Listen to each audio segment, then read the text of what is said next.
자, 이제 산란 시기, 뭐 베스한테도 파티고 뭐 사람한테도 파티고, 광란의 파티가 이제 끝나면 이제 베스 낚시는 어디로 가는가? 대부분 뭐 쉬러 간다, 휴식을 하러 간다, 뭐 그렇게 생각하시는데 뭐 절반은 맞고 절반은 틀린 말이죠. 베스 같은 경우에는 이제 암컷 같은 경우에는 큰 베스일수록 일찍 움직이긴 합니다. 그래서 일조량을 많이 받아서 작은 베스보다 성숙시켜야 될 알이 많기 때문에 먼저 움직이죠. 약 한 1월부터 움직인다고 보면 되는데, 그래야 5월달 파티에 맞출 수 있기 때문입니다. 왜냐하면 양이 엄청 많잖아요. 그래서 5월달 파티가 끝난 다음에 큰 베스는 휴식을 하러 들어갑니다. 그건 맞아요. 이 휴식을 하러 들어갈 때 지역마다 틀립니다.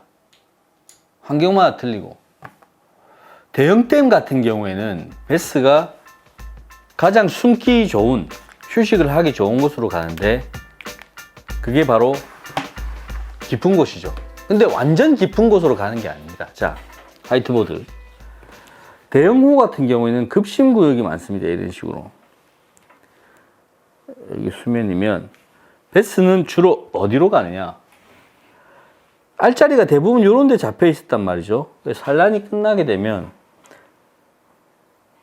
대부분 요 정도 구간, 여기가 수심이 약 한 7, 8 이까지 내려갑니다. 여기는 이 7, 8m라는 건 상당히 그 대형 호수에서는 중요한 수심입니다. 이정표가 되는 수심이에요. 즉 얕은 곳과 깊은 곳을 딱 구분할 수 있는 수심인데, 여기서 이제 베스가 움직입니다. 올라갔다가 내려갔다가. 서머클라인이 잡히는 여름철이 오기 전까지는 대부분 여기서 시간을 보내게 됩니다. 그러다가 피딩타임, 휴식이라고 하루 종일 휴식만 하는 게 아니라 피딩타임이라든지 어떤 여건이 맞을 때, 뭐 기압이 좀 다르다거나 할 때 여기서 얕은 곳으로 먹잇감을 먹으러 올라오는 거죠. 대부분 산란 뒤에는 밤에 올라옵니다. 밤에 가장 은신하기도 좋고 먹이를 취식하기가 좋기 때문입니다. 대형 호수 같은 경우에는 이 수심으로 고기들이 주로 빠지는데, 이게 이제 대부분 드롭 라인이 되는 부분이고, 강계 같은 경우에는 대부분 완만하게 가다가 강심에 가서 좀 떨어지고 이렇게 올라가는 이런 게 많죠. 강계 같은 경우는 요런데 이렇게 수초도 많이 자라고, 수초 같은 게 있고, 여기에 커버, 나무로 된 이런 커버들도 많이 있습니다. 그럼 베스는 대부분 산란장이 요 근처에 있을 거예요. 그러면 어디로 가느냐? 물론 여기에 극적으로 뭐 어떤 드롭 라인이 있는 곳이라든지 그렇게 하면 붙겠으나, 강은 유속 때문에 이 베스가 유속에 움직이려면 에너지를 많이 소비해야 됩니다. 유속에 떠내려가지 않게끔. 그래서 여기에 강심에는 큰 어떤 돌들이 있거나 무슨 장애물 같은 게 있으면 거기에는 당연히 붙겠죠. 그런 게 없다면 보편적으로 강의 베스들은 산란이 끝난 다음에 이런 커버 쪽에 주로 붙습니다. 이 커버를 좀 크게 그려볼까요?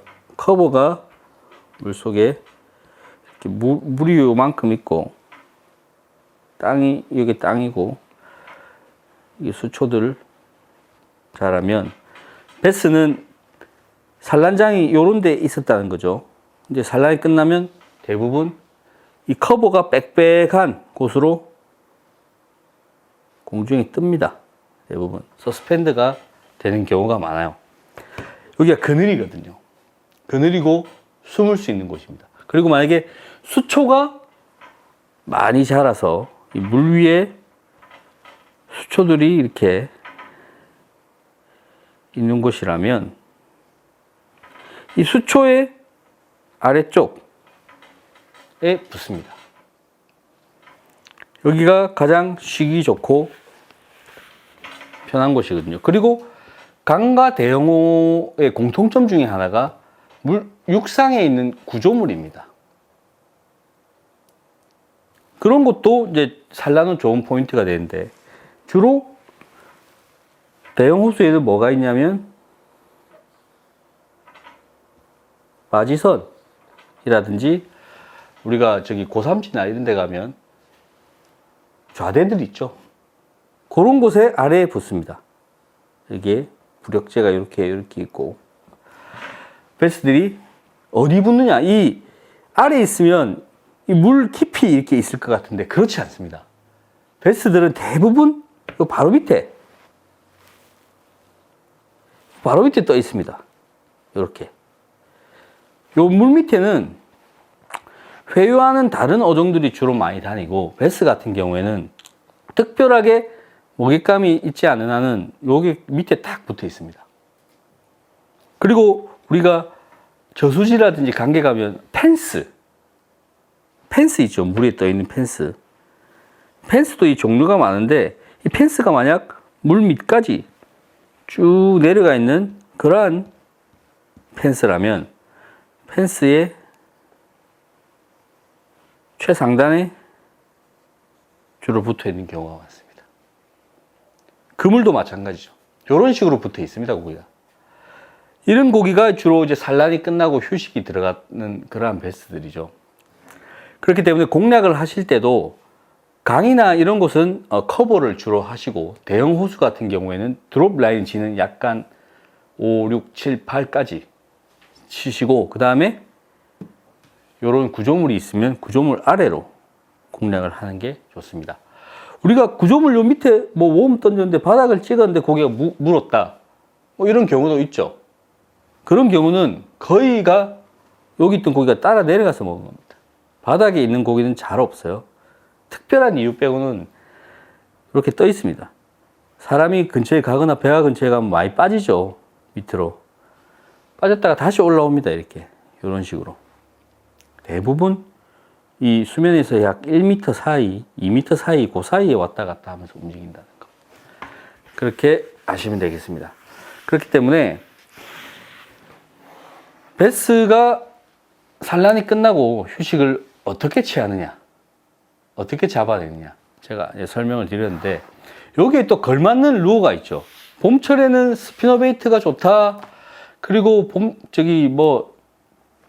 다른 커버를 공략할 수 있는 루어라든지 저크베이트라든지 이런 게 봄철의 대표적인 루어다 라고 하는데, 그럼 산란 후에는 없을까요? 있죠. 산란 후에는 아까 제가 얘기한 그 포인트를 공략할 수 있는 루어가 있으면 좋습니다. 가장 산란 후에 어떤 깊은 수심에서 주로 쓸 수 있는 게 이 뭡니까? 우리가 흔히 다운샷이라고 많이 하죠. 이 드랍샷만큼은 제가 이제 초여름에 많이 씁니다. 잘 쓰지는 않는데 댐에서 큰 저수지에서는 이걸 제가 좀 많이 씁니다. 두 번째,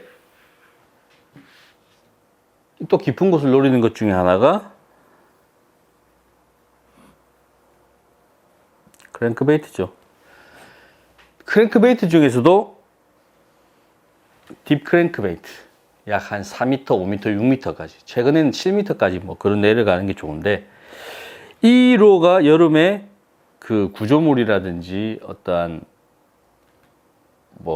저 깊은 곳, 약 드롭 라인에 붙어 있는 고기를 공략할 땐 참 좋습니다.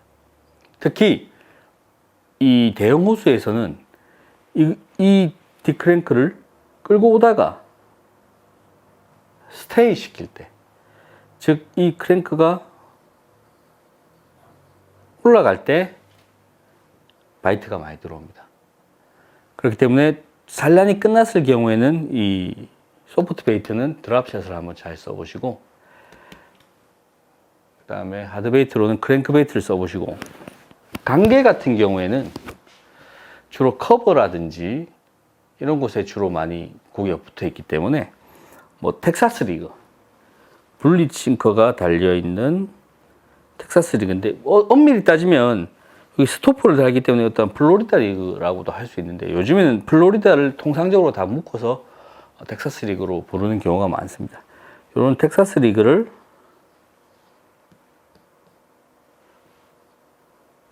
달아서 사용을 하시든지, 아니면 텍사스 리그하고 거의 유사한데 커버에는 아주 좋은 프리지그, 즉 여기에 싱커가 달려있는 스플릿링의 바늘과 싱커가 같이 달려있는 프리지그를 한번 써서 공략을 해보시기 바랍니다.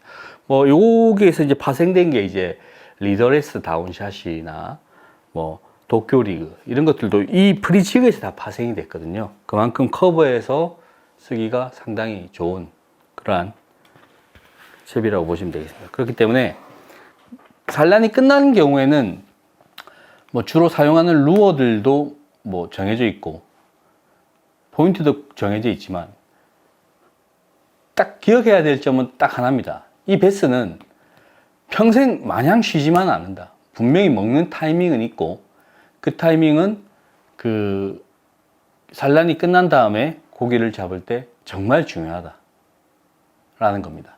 그렇기 때문에 대형 강계, 대형 호수, 뭐 소규모 하천 어딜 가든 고기가 숨을 만한 곳을 적극적으로 찾아보시고, 다양한 루어를 쓰시되 제가 이제 추천드렸던 루어를 가지고 한번 공략을 해보세요. 그러면 마냥 휴식만 하고 있을 것 같던 암컷 수컷 베스가